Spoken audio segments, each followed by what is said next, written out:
ప్రభు అయిన యేసుక్రీస్తు నుండి కృపయు సమాధానములు మీకు కలుగునుగాక. కూర్చుందాం, ప్రార్థన చేసుకుందాం. మహిమోన్నతుడా, మా పరలోకపు తండ్రి, నీకు స్తుతులు స్తోత్రాలు. మరి యొక్క పునరుత్థాన దినమున శ్రీ సభగా మేమందరము నీ పాద సన్నిధిలో నిన్ను ఆరాధించే భాగ్యాన్ని మాకు ఇస్తున్నావు. నీకు వందనాలు. నీ వాక్యంతో మమ్మలను ఉదక స్నానము చేయమని, మాలో ఉన్నటువంటి కల్మషమును కడిగివేయమని, ప్రశస్త వస్త్రములతో మేము నీ దరి చేరులాగున, నీ సేవ చేయులాగున మమ్మలను ప్రత్యేకించమని, అటువంటి శక్తి సామర్థ్యములు మాకు ప్రసాదించమని, నీ దీనదాసుని మరుగున ఉంచమని, మా ప్రభువును నీ ప్రియకుమారుడునైన క్రీస్తు నామమున నేను అడుగుచున్నాం తండ్రి. ఆమేన్.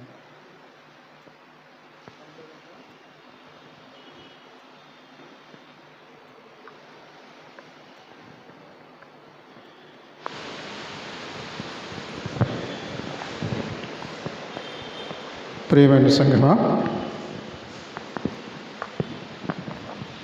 దేవుని ఉచిత కృపను బట్టి మనమందరం ఆయన సన్నిధానంలో శ్రీ సభగా ఆయనను ఆరాధిస్తూ ఉన్నాం. ఈ దినం కొరకు ఏర్పాటు చేయబడినటువంటి పాఠ్యభాగాలు, పత్రిక పాఠ్యభాగంలో పౌలు భక్తుడు గలతీలకు తెలియజేస్తూ, క్రైస్తవుడు ఒక యోధుడిగా ఉండాలి, ఈ లోకంలో క్రైస్తవుడు అనేటువంటి వాడు పోరాడేటువంటి వాడుగా ఉండాలి అని చెప్పినటువంటి మాటలు మనం చదువుకున్నాం. సువార్త పాఠ్యభాగంలో క్రీస్తు ప్రభువారు గలిలయలోని కానాలో చేసినటువంటి రెండవ కార్యం, ఒక యజమానుని కుమారుడు, ప్రధాని యొక్క కుమారుడు చావడానికి సిద్ధంగా ఉంటే నోటి మాటతో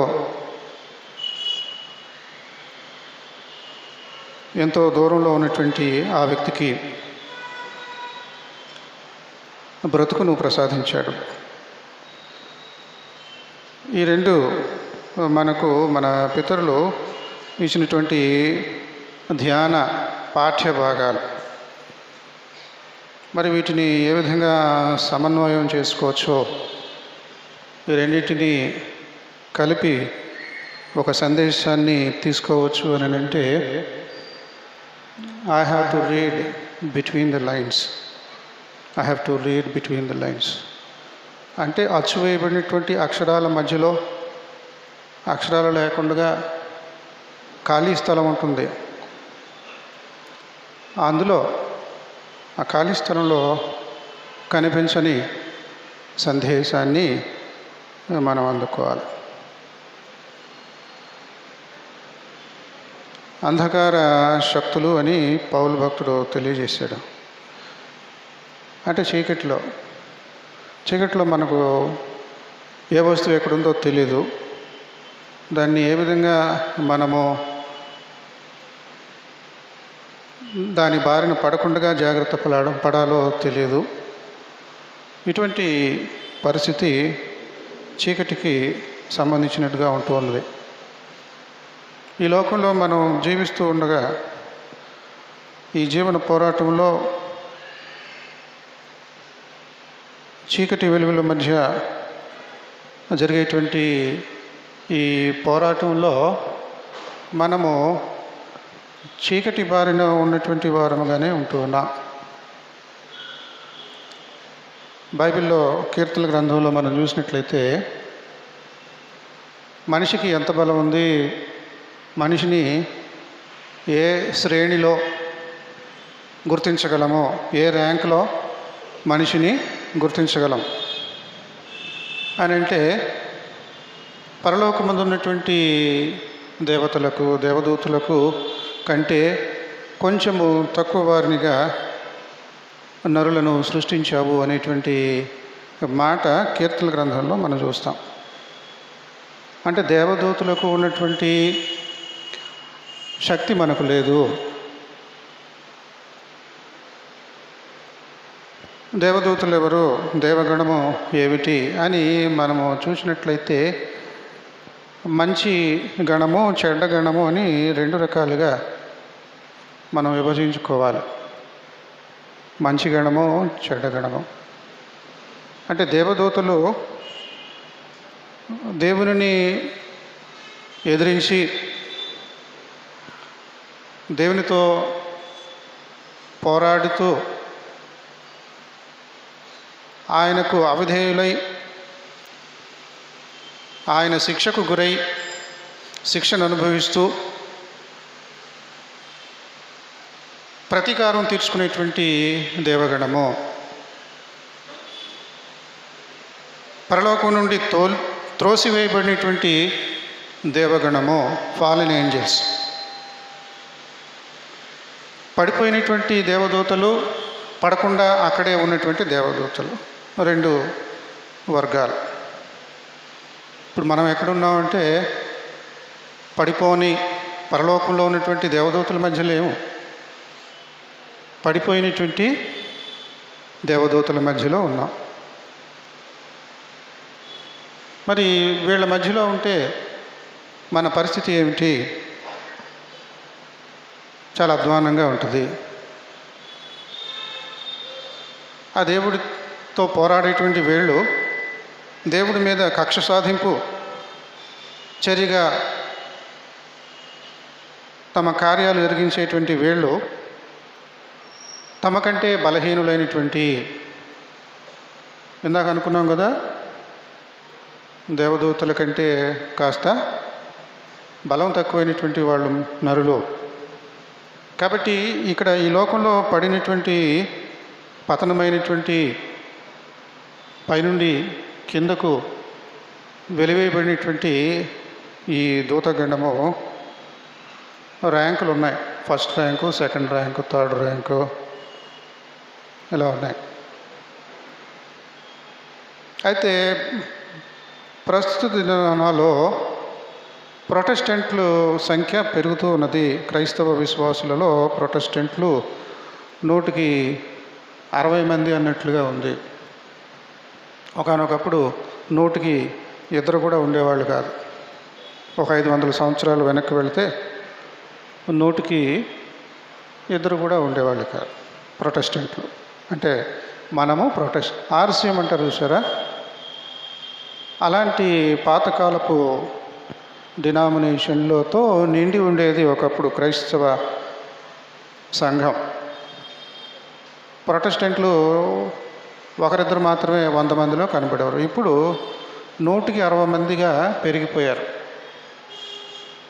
ఈ పెరగడంలో వచ్చినటువంటి కొన్ని మార్పులు ఏమిటంటే, పాతకాలపు సిద్ధాంతాలను, పాతకాలపు నమ్మకాలను ఒక్కొక్కటి విదిలించుకుంటూ వస్తూ ఉన్నారు, వదులుకుంటూ వస్తూ ఉన్నారు. చిన్నతనంలో ప్రార్థన చేసేటప్పుడు యేసు రక్తమే జయం, యేసు రక్తమే జయం, అపవాది క్రియలకు అనంత నాశనం అన్నట్లుగా అపవాది పేరు కూడా ప్రార్థనలో ప్రయోగిస్తూ ఉండేవారు. సైతానుడి పేరు అసలు ఎందుకు? మన ప్రార్థనలో మనం దేవుడికి మనకి మధ్య మళ్ళీ ఆడిని తీసుకురావటం ఎందుకు? అసలు ఆడి పేరెత్తటం ఎందుకు అని ప్రొటెస్టెంట్లు రియలైజ్ అయ్యారు, తెలుసుకున్నారు. చిన్నతనంలో అలా ఉండే ప్రార్థన. ఇప్పుడు సైతానుడి పేరును చొప్పించరు, దాన్ని తీసివేశారు. యేసు రక్తమే జయం, యేసు రక్తమే జయం అని చెప్తూ సైతానుడి పేరు వాడటం మానేశారు. అలా అన్నమాట. ఇది ఒక ఉదాహరణ. కాబట్టి పాతకాలపు డినామినేషన్లో దయ్యాలను గురించినటువంటి సిద్ధాంతం ఉన్నది. పాతకాలపు సిద్ధాంతాల కంటే పౌలు భక్తుడు రాసినటువంటి బైబిల్ గ్రంథం ఉంది ఇంకా ముందు, పాతకాలపుది. పౌలు భక్తుడు మరి ఏం చెప్తున్నాడు ఇక్కడ అని అంటే, మీరు క్రైస్తవులుగా యోధులులాగా ఈ లోకంలో జీవించాలి. ఏలైనగా మనము పోరాడునది శరీరులతో కాదు. యుద్ధం అంటే ఒకరికొకరికి మధ్య జరిగేటువంటిది, మనుషుల మధ్య జరిగేటువంటిది యుద్ధం. కానీ ఇక్కడ పౌలు అంటున్నాడు, మనం చేసే యుద్ధము మనుషులకు మధ్య కాదు, కానీ ప్రధానులతోనూ అధికారులతోనూ ప్రస్తుత అంధకార సంబంధులకు లోకనాథులతోనూ ఆకాశ మండలమందున్న దురాత్మల సమూహములతోనూ పోరాడుచున్నాము. అక్కడ వెరైటీ భూతాలు, భూత ప్రేత పిశాచ రాక్షస ఇలాంటి రకాలు మన దేశ భాషలో చూస్తూ ఉంటాం. బేతాళ,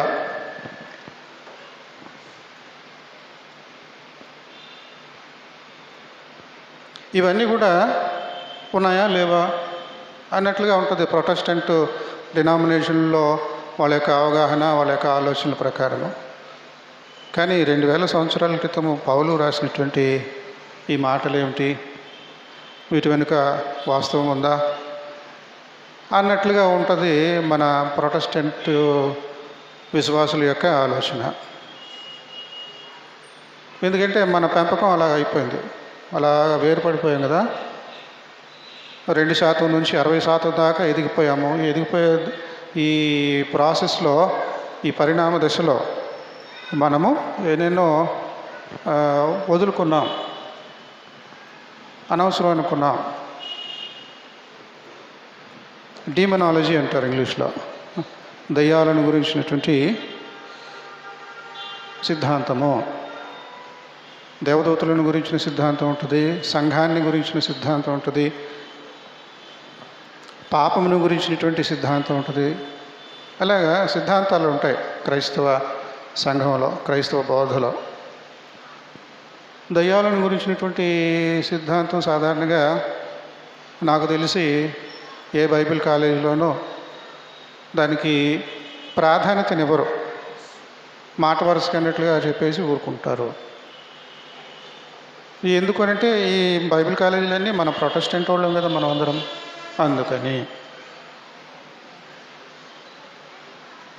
మరి దెయ్యాలు సంగతి ఎలాగా అంటే, దెయ్యాలు అనే మాట కూడా విచిత్రంగా ఉంటుంది.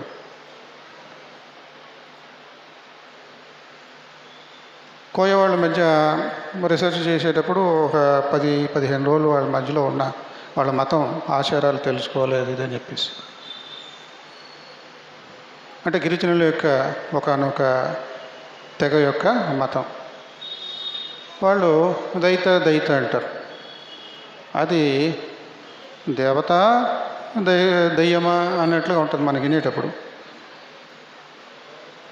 దైత అంటే దెయ్యమా లేకపోతే దేవత, రెండు కలిపేసిన మాటలాగా ఉంటుంది. వాళ్ళు ఆరాధించేటువంటి దేవతలను దైత అంటారు. దైవము ప్రకృతి, దయ్యము వికృతి, రెండు ఒకటే మాటలు.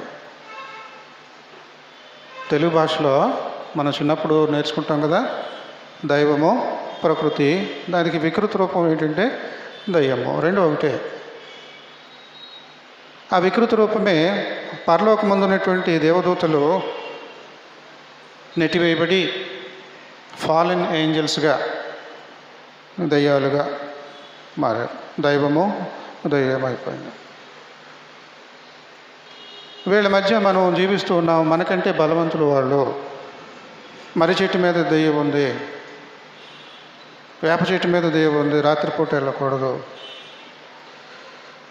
మనకేంటంటే టెక్నాలజీ బాగా ఎక్కువైపోయి ఒక 150-200 సంవత్సరాల క్రితం కరెంటు బల్బులు వచ్చినాయి. పల్లెటూళ్ళల్లో సాధారణ ఒక 100 ఏళ్ల క్రితం అనుకుందాం, కరెంటు లైట్లు వెలుగుతూ ఉన్నాయి. ఇక దెయ్యాలను గురించినటువంటి కథలు తగ్గిపోతూ వచ్చాయి. దయ్యం ఎక్కడ ఉంటుంది? చీకట్లో ఉంటుంది. చీకటి అంటే భయం, ఎందుకంటే కనబడదు కాబట్టి. పక్కనే ఉందో ఎదురుగే ఉందో అది ప్రమాదకరమైనటువంటిదో ఏంటో తెలియదు కనుక తరతరాలుగా మనకు అది జీన్స్లో జెనెటిక్ ఇంజనీరింగ్ చేస్తే వాళ్ళకి అందరికీ ఇదే తెలుస్తుంది. మన తల్లిదండ్రుల నుంచి మనం నేర్చుకునేటువంటి ఒక అబ్నార్మల్ బిహేవియర్. చీకటి అంటే భయము. ఈ రకంగా ఈ దుష్ట శక్తులన్నీ కూడా వెలుగులో ఉండవు, చీకటిలో ఉంటాయి అనేటువంటి ఒక అవగాహన. మనం పోరాడినది శరీరాలతో కాదు కానీ ప్రధానులతోనూ అధికారులతోనూ ప్రస్తుత అంధకార సంబంధులకు లోకనాథులతోనూ ఆకాశ మండలమందున్న దురాత్మల సమూహములతోనూ పోరాడుచున్నాం. చెడ పనులు ఏమిటి అనంటే కామ, క్రోధ, లోభ, మోహ, మద, మత్సర అని అరిషడ్ వర్గాలు, అంటే దుర్మార్గమైనటువంటి 6 అని మన దేశీయ పితరులు మనకు అందించారు. వాటిని 6 అని చెప్పారు. కామ, క్రోధ, లోభ, మోహ, మద, మత్సర. కానీ క్రైస్తవ సిద్ధాంతంలో ఏమిటి? 7 డెడ్లీ సిన్స్. 7 deadly since. వీటిని గురించి కూడా పట్టించుకోరు మన బైబిల్ కాలేజీల్లో చెప్పేటప్పుడు. ఏదో మాట వరుసకన్నట్లుగా చెప్పేసి ఊరుకుంటారు. ప్రాణాంతకమైనటువంటి పాపాలు 7 ఉన్నాయి. ప్రాణాంతకమైనటువంటి పాపాలు 7 ఉన్నాయి. ఈ ప్రాణాంతకమైనటువంటి ఒక్కొక్క పాపానికి ఈ ఒక్కొక్క దెయ్యము లీడరు. ఈ ఒక్కొక్క దెయ్యం యొక్క శక్తి సామర్థ్యాల మీద ఆ పాపం మనం చేస్తాము, మనల చేత చేయిపిస్తుంది. పలానా దెయ్యము పలానా పాపాన్ని చేయిపిస్తుంది.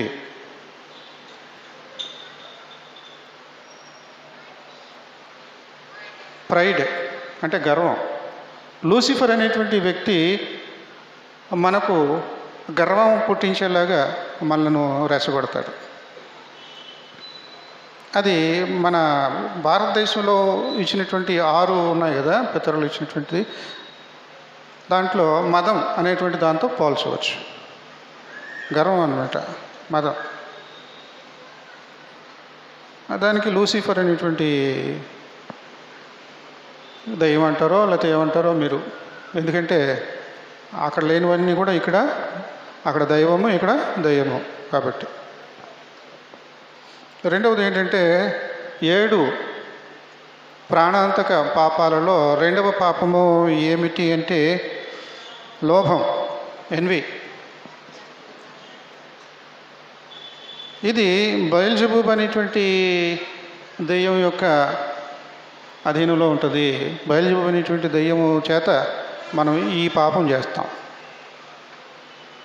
అంటే మన చుట్టూ మనలను తప్పుదారిని పట్టించే వాళ్ళ శక్తులు ఉన్నాయి. వాటి బారిన పడకుండా ఉండాలి. వాటి బారిన పడకుండా ఉండాలంటే అవి వేసేటువంటి బాణాలు మనకు గుచ్చుకోకుండా, మనం చచ్చిపోకుండా మనకు సర్వాంగ కవచము కావాలి. ఈ 7 దయ్యాలు 7 విధాలుగా మన మీద అటాక్ చేస్తూ ఉంటాయి. మనకు మతోద్ధరణ జరిగినటువంటి 500 సంవత్సరాల క్రితంలో జరిగినటువంటి చరిత్రను చూసినా కూడా మార్టిన్ లూథరు బైబిలు తన లోకల్ లాంగ్వేజ్లో ఆ జర్మనీ భాషలోకి తర్జుమా చేస్తుంటే సైతానుడు వచ్చి నిలబడతాడు, ఇక్కడ భయపెడతాడు, వణికిపోయేలాగా, అక్కడి నుంచి పారిపోయేలాగా. కానీ మార్టిన్ లూథరు భయపడలే. అక్కడ సిరాలో ముంచి కలం తీసుకొని రాస్తూ ఉంటారు. సిరాలో ముంచి కలం తీసి రాస్తూ ఉంటారు. ఆ చీకటిలో ఆ గుడ్డు దీపాలు ఉంటాయి కదా, కనబడుతూ ఉంది గోడ మీద. టీజ్ చేస్తూ ఉంది, వెకిరిస్తూ ఉంది. ఈయన ఏమాత్రం భయపడలేదు, చిరాకు పడ్డాడు. ఆ సిరా బుడ్డి తీసుకొని అది ఎక్కడైతే నిల్చుందో అక్కడ విసిరి కొడతాడు. తెల్లారిన తర్వాత ఏమిటి ఇదంతా ఎలా ఉంది అక్కడ ఎలా కొట్టేసి అంటే ఇది సంగతి. అది చాలా సంవత్సరాల పాటు ఒక మ్యూజియం లాగా దాన్ని ఉంచారు.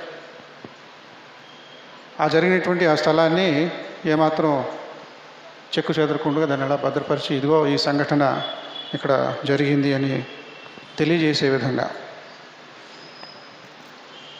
ఇంకా మహాభక్తులు ఉండేవారు పాత రోజుల్లో. ఈ రోజుల్లో కూడా ఉంటారు. క్రైస్తవ ఆశ్రమాలు ఉన్నాయి, మనకు తెలియదు. విదేశాలలో ఉంటాయి, ముఖ్యంగా యూరప్ దేశాలలో ఉంటాయి. క్రైస్తవ సన్యాసులు ఉంటారు, ఆశ్రమాలు ఉంటాయి. మనకేంటంటే ఒక ఆర్సీఎం వాళ్ళకే ఉంటాయి అన్నట్లు అనుకుంటాం, కానీ అక్కడ ప్రొటెస్టెంట్ వాళ్ళకి కూడా ఉంటాయి. క్రమేణా వాటి యొక్క సంఖ్య తగ్గిపోతూ ఉంది. కాబట్టి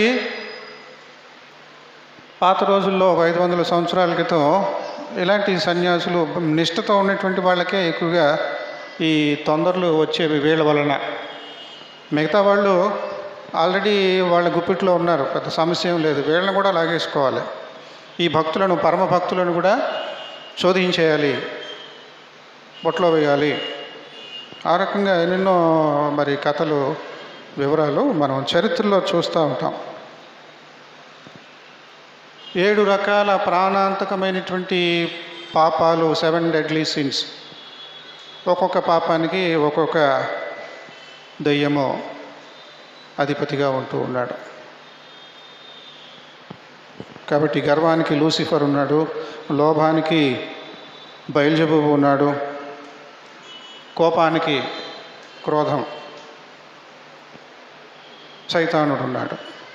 సైతానుడు అనేటువంటి వాడు అందరికీ పెట్టేసి ఒకే పేరులాగా అనుకుంటాం, కానీ వీళ్ళందరూ ఒకడనమాట. మనం అందరినీ కలిపేసి లేకపోతే ఒకడే ఇదంతా అని అనుకుంటాం. కాదు, సిద్ధాంత ప్రకారంగా చూసినట్లయితే. అందుకనే కొన్ని తెలిసి పెట్టుకోవాలి మనం. ఎన్ని గాలికి వదిలేస్తున్నాం ప్రొటెస్టెంట్లు. కనీసం తెలుసుకోవడానికైనా జ్ఞానం కలిగి ఉండాలి. రెఫరెన్స్లు పెట్టేసి ప్రసంగం చేసేస్తే చాలా గొప్ప ప్రసంగం అన్నట్లుగా అనుకునే దౌర్భాగ్యమైనటువంటి రోజుల్లో మనం ఉంటూ ఉన్నాం. చరిత్ర తెలియదు, వ్యవహారం తెలియదు, రెఫరెన్స్లు కంటత పెట్టి అప్పచెప్పేస్తే అది పెద్ద ప్రసంగంలాగా ఉన్నటువంటి దౌర్భాగ్య స్థితిలో మనం ఉంటున్నాం. 3వ ప్రాణాంతకమైనటువంటి పాపము కోపము. దీనికి అధిపతి సాతాను. దాన్నే మన దేశీయ భాషలో క్రోధం అని చెప్పవచ్చు.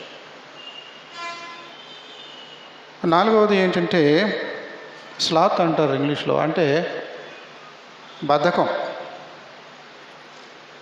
మంచి చేయాలనుకుంటామే కానీ ఒక అడుగు కూడా ముందుకు వేసి ఆ మంచి చేయడానికి కదలం. ఆలోచనలతోనే సరిపెట్టుకుంటాం తప్ప ఆచరణలో ఉండం.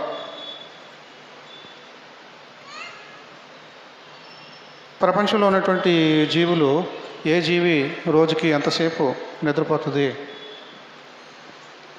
అని శాస్త్రవేత్తలు అన్నీ ఆరా తీసి చక్కగా వాటన్నిటి యొక్క లిస్టు కూడా తయారు చేశారు. ఈ జంతువు ఇన్ని గంటలు, ఈ జంతువు ఇన్ని గంటలు, ఈ జంతువు ఇన్ని గంటలు. ఈ స్లాత్ అనేటువంటిది చాలా బహుబద్ధకమైనటువంటిది. చెట్టు మీద ఉంటుంది, ఒక చిన్న సైజు ఎలుగుబంటిలాగా ఉంటుంది, పొట్టి ఎలుగుబంటిలా చిన్నగా ఉంటుంది. అది రోజుకి 20-21 గంటల పాటు నిద్రపోతుంది. దాని నిర్మాణం అలా ఉంది, దేవుని సృష్టిలో దాని యొక్క నిర్మాణం అలా ఉంది. కదిలే మెలకుగా ఉన్నటువంటి కదిలేటప్పుడు కూడా ఇంత సైజు ఉన్నటువంటి ఈ జంతువు ఇంత చురుగ్గా కదలికలు ఇవ్వాలి కదా అన్నట్లుగా అనిపిస్తుంది మనకి. అదేమో చీమలాగా నడుస్తుంది, చీమలాగా కాళ్ళు చేతులు.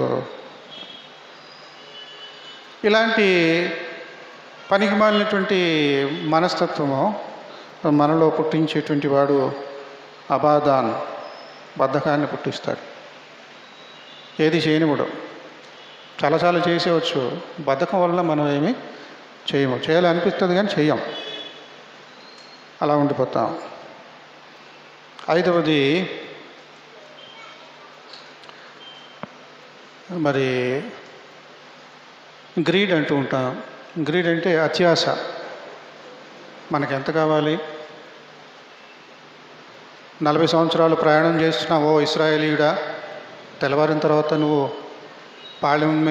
పాళెంలో కురిసినటువంటి ఆ మన్నా నీకెంత కావాలి? నువ్వు పేరాశతో నువ్వు ప్లేటుడు తినగలవు, కానీ నీకు పేరాశతో 2 ప్లేట్లు తినేయాలని నువ్వు కూర్చుకుంటే అది పాసిపోద్ది. నువ్వు ఒక ప్లేటే తింటావు, మిగిలింది కాసేపు అయిన తర్వాత తిందాం అనుకుంటావు, ఒక గంట ఆగి తిందాం అనుకుంటావు, లేకపోతే తర్వాత ఒక పూట ఆగి తిందాం అనుకుంటావు. కొంతమంది నోటికి ఏమాత్రం విరామం ఇవ్వరు, తింటూనే ఉంటారు, ఏదో ఒకటి నోట్లో వేసుకుంటున్నారు. అలాగే రాత్రిపూట తినొచ్చు, మధ్యరాత్రిలో తినొచ్చు, మళ్ళీ రేపొద్దున్న కురిసినప్పుడు సంగతి అంటే కుదరదు. ఇలాంటి మరి అత్యాశ అనేటువంటి పాపాన్ని చేయించే వ్యక్తిని మమ్మాన్ అంటూ ఉంటారు, మామన్. దీనిని అత్యాశను మనం ఏమనుకుంటే కామం అంటే శరీరానికి సంబంధించినటువంటి సెక్స్ సంబంధించినని అనుకుంటారు. కాదు, కామం అంటే కోరిక అనమాట. మగవాడు ఆడదాన్ని కోరుకోవడం, ఆడది మగదాన్ని కోరుకోవడం, అందులో ఒక భాగం మాత్రమే. అది మట్టుకే అన్నట్లుగా పొరపాటున ఉంటుంది. కానీ కామం అంటే కోరికని. కాబట్టి ఈ అత్యాశ, గ్రీడ్ అనేటువంటిది మన అరిషడ్ వర్గాలలో కామ, క్రోధ, లోభ, మోహ, మద, మత్సర ఈ 6 ఒకటై ఉన్నది. ఇక్కడ మనకి క్రైస్తవ సిద్ధాంతంలో 7 రకాల సప్త వర్గాలు ఉన్నాయి. అరిసప్త అనవచ్చు. అరిషడ్ వర్గాలకు బదులు అరిసప్త వర్గాలు అని చెప్పవచ్చు. ఇక 6వది చూసినట్లయితే గ్లటనీ అంటే తిండిపోతుతనము. బ్రతకటానికి తింటున్నావా, తినటానికి బ్రతుకుతున్నావా అన్నట్లుగా ఉంటుంది కొంతమంది తిండి చూస్తే. వీడు తినడానికే బ్రతుకుతున్నాడు అన్నట్లుగా తింటారు. అది కూడా 7 ప్రాణాంతక పాపాలలో ఒకటిగా ఉంటున్నది. దీనికి అధిపతి ఎవరంటే బెల్ఫెగార్ అనేటువంటి వాడు దీనికి అధిపతి. ఇక చివరిగా లస్ట్ అంటే మోహము. ఇది శారీరకమైనటువంటి మరి కోరికను మోహం అంటూ ఉంటారు. దీనికి అధిపతి ఎవరంటే అస్మోడయస్ అని అంటూ ఉంటారు. ఈ 7 రకాల పాపాలకు ఈ 7 రకాల దయ్యాలు చక్కగా మన మీద ప్రభావం చూపుతాయి. వాటి నుండి అడ్డుకోవాలి. వాటి యొక్క బాణాలు మనలో గుచ్చుకుంటూ ఉంటాయి. అవి గుచ్చుకోకుండా ఏం చేయాలి? విశ్వాసమును డాలు పట్టుకొనుడి, దానితో మీరు దుష్టుని అగ్ని బాణములన్నిటినీ ఆర్పుటకు శక్తిమంతులగుదురు. ఈ రకంగా మనము దుష్ట శక్తుల మధ్య జీవిస్తూ ఉన్నాము, దురాత్మల మధ్య జీవిస్తూ ఉన్నాము. వీటి నుండి మనము ఎప్పటికప్పుడు తప్పించుకోవాలి అంటే ఇలాంటి యుద్ధోపకరణాలు అవసరము. యుద్ధం చేసేటువంటి సాధనాలు, యుద్ధోపకరణాలు అవసరము. అవి చక్కగా చెప్పుకుంటూ వచ్చు. సత్యము అను దట్టి, సత్యం అనేటువంటి బెల్ట్ వేసుకోవాలి. నడుము గట్టిగా ఉండాలి. వెయిట్ లిఫ్టింగ్ చేసేవాళ్ళు చూస్తూ ఉంటారు. వాళ్ళు వెయిట్ లిఫ్టింగ్ చేసినప్పుడు నడుము గట్టిగా కట్టుకోకపోతే నడుము విరిగిపోద్ది. ఇంకా జీవితంలో ఏమి చేయలేరు. ఇంకా మనసు మీద ఉండాలి. నీ బలం అంతా నీ నడుములో ఉన్నది. సామెతల గ్రంథంలో ఇలాంటి చోట్ల కూడా మనం చూస్తాం. నీ యవ్వన కాలపు బలాన్ని, నీ నడుమును పరాయి స్త్రీలకు ఇవ్వకు. కాబట్టి సత్యమును దట్టి కట్టుకోవాలి. సత్యం అనేటువంటిది అనే బలాన్ని మనం ఉపయోగించాలి. సత్యంతో మనం బలోపేతం చేయాలి. నీతి అను మైమరువు. మైమరువు అంటే మై అంటే శరీరం, మరువు అంటే శరీరాన్ని కప్పేది, పై వస్త్రం. నీతి అనేటువంటి ఒకవేళ నీ శరీరం పుండ్లతోనూ దానితోనూ దీంట్లో గాయాలతోనూ ఉన్నదంటే అది కనబడకుండా ఉండాలంటే ఫుల్ డ్రెస్ వేసుకోవాలి. కుష్టు ఉన్నదేమో, బొల్లి ఉన్నదేమో, కురుపులు ఉన్నాయేమో, పుండ్లు ఉన్నాయేమో, గాయాలు ఉన్నాయేమో, అవి కనబడకుండా ఉండాలంటే దుస్తులు వేసుకోవాలి. కాబట్టి నీతి అను మైమరు. పాదములకు సమాధాన స్వార్థ వలన సిద్ధ మనసును జోడు తొడుక్కోవాలి.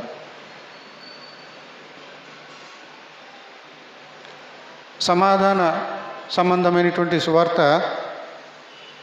మన దగ్గర ఉండాలి. మనం ఏంటంటే నా నీతి నాకు చాలు, నా బ్రతుకు నాకు చాలు, నా విశ్వాసం నాకు చాలు, నా కుండ నాకు చాలు, ఎవరి కుండ వాళ్ళది, ఎవరి పొయ్యి వాళ్ళది అన్నట్లుగా ఉంటాం. కానీ మనము వెలిగించబడినటువంటి దివ్యలము. మన వెలుగు మంచం కింద కొంచెం కింద ఉండకూడదు. సువార్త వెదజల్లబడాలి. బ్రాడ్కాస్ట్ అంటారు, చల్లడం, వెదజల్లబడాలి. బ్రాడ్కాస్టింగ్. కాస్టింగ్ అంటే దూరంగా పడాలి. ఇక్కడ ఉన్నటువంటి వెలుతురు ఇక్కడే మంచం కింద కొంచెం కింద ఉండకూడదు, దూరంగా వెలుతురు ఇవ్వాలి. సమాధాన సువార్త వలన సిద్ధ మనసును జోడు తొడుక్కొని నిలువబడుడి. ఇవన్నీగాక విశ్వాసమను డాలు, షీల్డ్ అనమాట. స్పోర్ట్స్లో వాటిలో గెలిచిన వాళ్ళకి షీల్డ్లు ఇస్తారు. ఇవి ఎందుకు ఇస్తారో తెలీదు. అంటే పూర్వం జరిగినటువంటి విషయాలు ఎవరు వివరించేవాళ్ళు ఆ సమయం తీసుకొని ఒక్కసేపు వివరించే పరిస్థితిలో లేరు. ఇప్పుడు మంచి చిత్రకారుడు ఉన్నాడు అనుకోండి, ఆ చిత్రకారుడు చాలా చక్కగా చిత్రాలు గీస్తాడు. కానీ వాడి దగ్గర కుంచే, బ్రష్ అనేటువంటిది సాదాసీదా. ఎందుకంటే వాడికి డబ్బులు లేవు. మంచి క్వాలిటీ ఉన్నటువంటి కుంచె కొనుక్కొని ఇంకా చక్కగా వేయడానికి. అదేవిధంగా సైకిల్ తొక్కే వాళ్ళు కూడా చాలా దమ్ము పట్టి సైకిల్ తొక్కేస్తారు, ఫస్ట్ ప్రైజ్ తెచ్చుకుంటారు. కానీ వాళ్ళ దగ్గర ఉన్న సైకిల్ ఖరీదు ఎంత అంటే 15,000, 20,000. కానీ పోటీదారుడు విదేశాలలో పోటీ పడేటువంటి సైకిల్ కొనాలంటే 1,50,000. అదనమాట. ఆ క్వాలిటీ అనేటువంటిది ఉండదు. దాన్ని అందించాలి, అందుకోవాలి.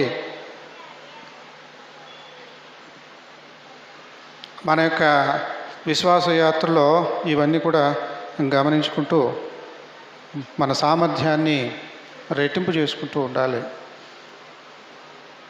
Boost is the secret of my energy అని నేను చెప్తూ ఉంటారు.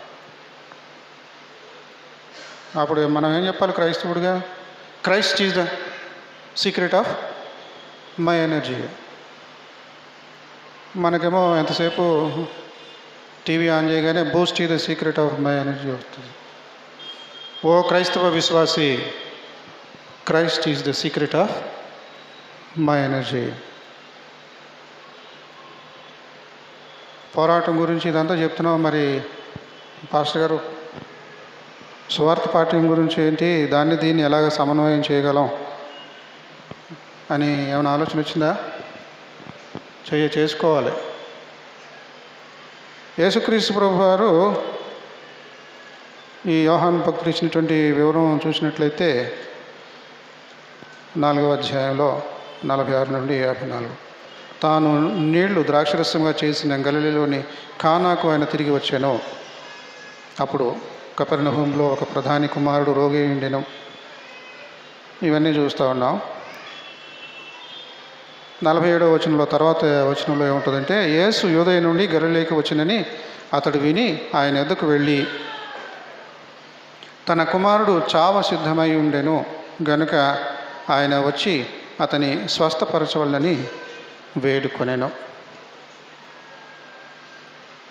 ఈ అంధకార శక్తులు, దయ్యాలు ఇవన్నీ కూడా మనలను నానా రకాలుగా ఇబ్బంది పాలు చేస్తూ ఉంటాయి, చావుకు గురి చేస్తూ ఉంటాయి, అనారోగ్యానికి గురి చేస్తూ ఉంటాయి.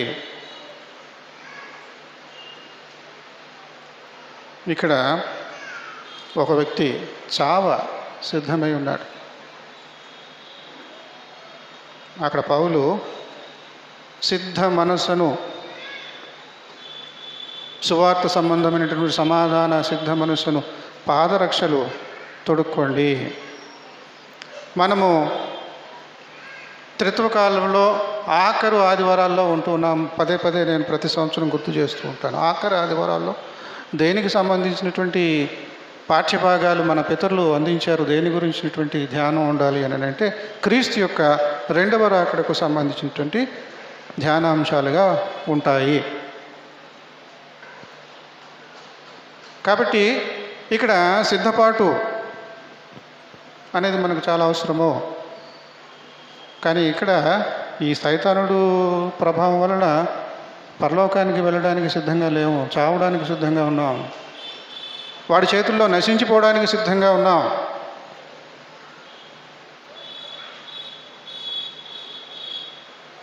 అయితే Boost is the secret of my energy లాగా Christ is the secret of my energy. క్రీస్తు ఉన్నాడు, నాకేంటి దిగులు. ఈ మాట అయిపోయిన తర్వాత 49వ వచనంలో చూసినట్లయితే, ప్రభువా నా కుమారుడు చావక మునిపే రమ్మని ఆయనను వేడుకొనెను. చచ్చిపోతే ఇంక చేసేది ఏం లేదు, చచ్చిపోకముందు నువ్వు వచ్చి ప్రార్థన చేస్తే చావు నుండి బయటపడతాడు, కనుక వాడు చావకముందే స్వస్థపరచు అని చెప్పేసి వాళ్ళ ఇంటికి రమ్మని చెప్పేసి క్రీస్తు ప్రభువుని కోరుతాడు. వాళ్ళ ఇంటికి వెళ్ళేలోగా చచ్చిపోతాడు, అది గ్యారంటీ. ఎందుకంటే ఇల్లు పక్కన లేదు, పక్క వీధిలో అక్కడిక్కడ లేదు. యేసుక్రీస్తుకు తెలుసు ఎప్పుడు ఏది ఎలా చేయాలో.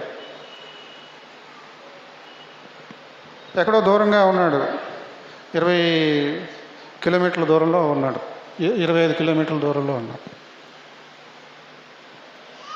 ఎంతలా చేసినా కానీ ఆ రోజుల్లో ప్రయాణమై చేయాలంటే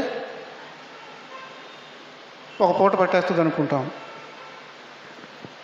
ఆ రోజుల్లో ఉన్నటువంటి వాహనాలు వీటిని ఆధారం చేసుకున్నట్లయితే. కానీ క్రీస్తు ప్రభువారు అభయం ఇస్తున్నాడు, చక్కటి మాట తెలియజేశాడు. నీవు వెళ్ళుము, నీ కుమారుడు బ్రతికి ఉన్నాడని అతనితో చెప్పగా ఆ మనుషుడు యేసు తనతో చెప్పిన మాట నమ్మి వెళ్ళిపోయాను. నమ్మి వెళ్ళిపోయాడు. నీ కుమారుడికి ఏం కాదు, ఆరోగ్యంగా ఉంటాడు, నువ్వు వెళ్ళి చూస్తే నీకు తెలుస్తుంది, మీ ఇంటికి వెళ్ళి చూడు అని అంటాడు. ఆ మాట తీసుకున్నాడు అంతే. విశ్వాసులో మనం క్రైస్తవులము, విశ్వాసులము ఆ మాట తీసుకోవాలి, నమ్మాలి. ఇంటి ముఖం పట్టాడు, అటు నుండి వీళ్ళు వచ్చేసారు. ఇంటి నుంచి దాసులు ఎదురు పడుతూ ఉన్నారు. కంగారు పడ్డాడు, దూరంగా దగ్గరికి వచ్చి అడుగుతున్నారు, ఏంటి అబ్బాయిలు అంటే, కంగారు పడవలసిన పని ఏం లేదండి, మీ అబ్బాయి పూర్తిగా నయమైపోయాడు. అవునా, ఎప్పుడు నయమయ్యాడు, ఏంటి, ఎన్ని గంటలకు బాగుపడ్డాడు, ఏంటి సంగతి అని అంటే, నిన్న 1 గంటకి బాగుపడ్డాడు. అప్పుడు యేసుక్రీస్తు ప్రభువారు చెప్పినటువంటి ఘడియ, నీ కుమారుడు స్వస్థత పడ్డాడు, బాగుపడ్డాడు, నువ్వు వెళ్ళు సంతోషంగా ఇంటికి వెళ్ళు అని చెప్పినటువంటి ఆ మాట చెప్పినటువంటి అదే సమయము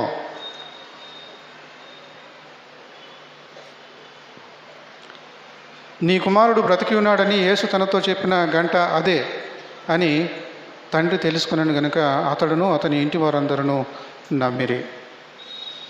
కాబట్టి ఇక్కడ మనం చావు బ్రతుకుల మధ్య పోరాడుతూ ఉన్నాము.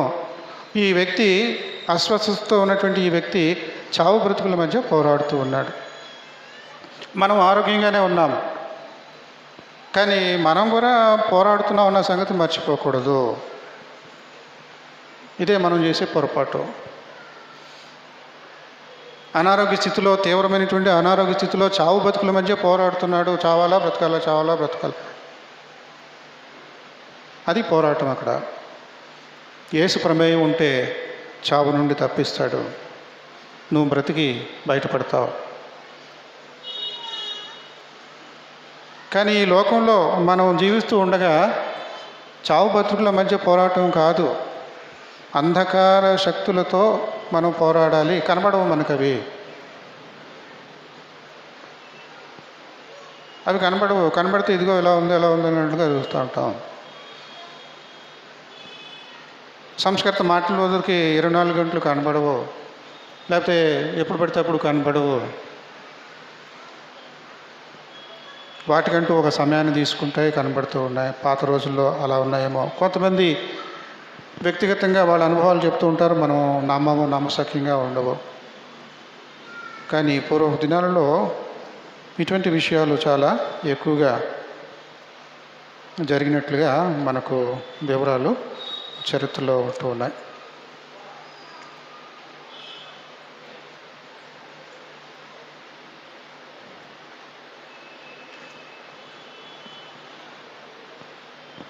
యేసుక్రీస్తు ప్రభువారు ఈ రకంగా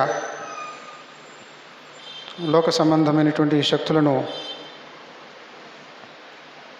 తన కంట్రోల్లో చేసుకోగలిగేటువంటి మహాశక్తి కలిగినటువంటి వాడుగా మనము ఊహించవచ్చును.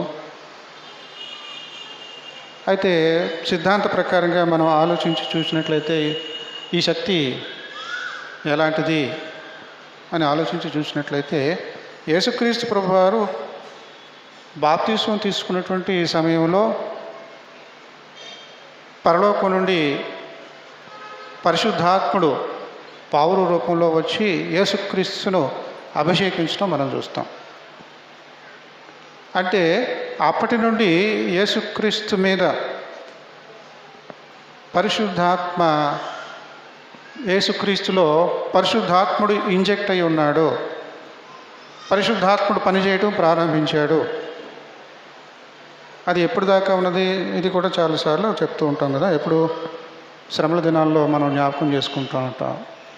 4వ మాట, నా దేవా నా దేవా నన్నెందుకు చేయి విడిచితివి.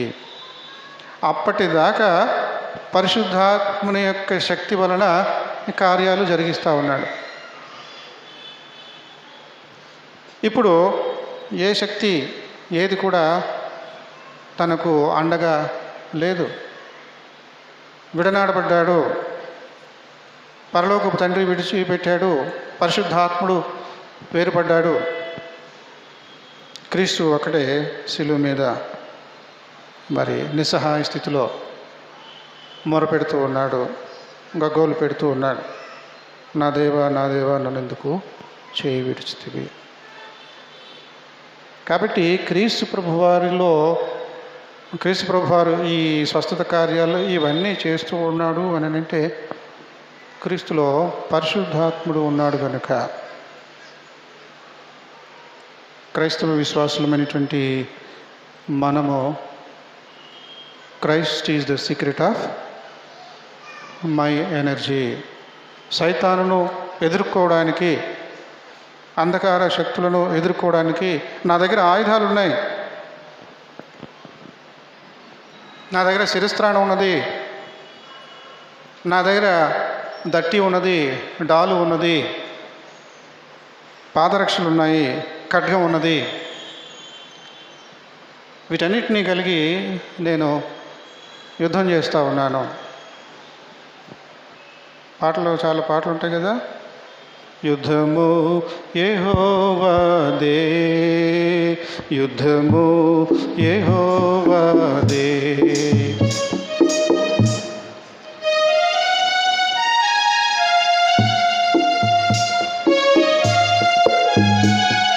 కాబట్టి మనం కాదు యుద్ధం చేసేది. మనం రిస్క్ తీసుకొని అయ్యి బాబోయ్ నేనే యుద్ధం చేశానని చెప్పుకోవడానికి అర్హులం కాదు మనం. మన శక్తి అంతా ఎంతవరకు దేవతలు పరలోకం నుండి క్రిందకు తోసివేయబడినటువంటి దయ్యాలను మించినటువంటి శక్తి కాదు వాటితో పోరాడి గెలవటానికి, మన పక్షంగా మనతో యుద్ధం చేయడానికి యెహోవా దేవుడు ఉన్నాడు, క్రీస్తు ప్రభువారు ఉన్నాడు, పరిశుద్ధాత్ముడు ఉన్నాడు. అది సద్వినియోగం చేసుకోవాలి. ఆ రకంగా మన క్రైస్తవ విశ్వాస యాత్రను కొనసాగించాలి. దేవుడు ఈ కొద్ది మాటలు దీవించునుగాక. సమస్త జ్ఞానములకు మించిన దేవుని సమాధానం యేసుక్రీస్తు వలన మీ హృదయములకు మీ తలంపులకు కావలి ఉండునుగాక.